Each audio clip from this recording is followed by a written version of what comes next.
And the squirming did not stop there. Starmer was then asked about whether he is envious of Trump's stellar record in resolving the illegal immigration crisis in the US.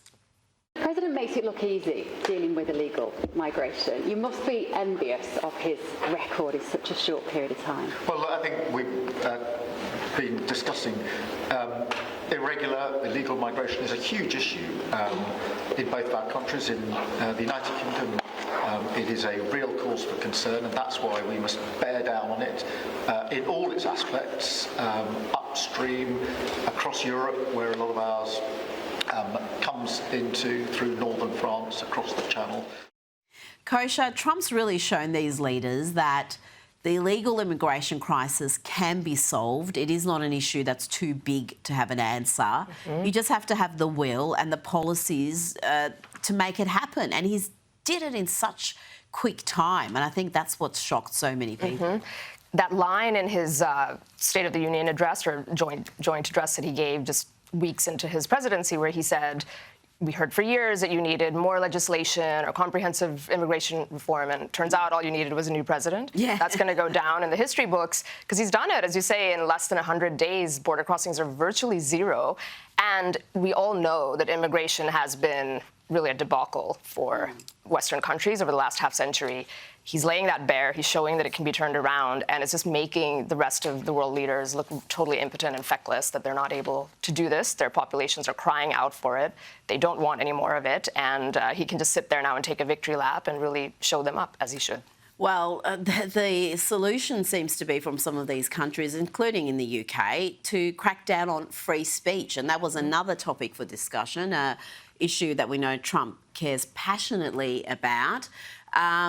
Let's have a look at what's happening in the UK. They've got a crackdown on people who want to voice their concerns about illegal immigration. Anti-migrant posts on social media are going to be monitored by an elite police squad. And yet we've got Keir Starmer claiming that free speech is very important to him and it exists in the UK. We discussed the importance of free speech today. Well, free speech is very important. I don't know if you're referring to any place in particular. Perhaps they are, but we've had free speech for a very, very long time here, so we're very proud about that. Kosha claims they have free speech in the UK, but this latest crackdown on free speech is coming as protests outside asylum hotels have spread across the country. And we've got people right now locked up for some of them lengthy terms, around 3 years, for things they've posted in opposition to immigration. It's outrageous. Months, even up to 3 years, as you say. One is a 55-year-old mother who was locked up. So these are not violent offenders.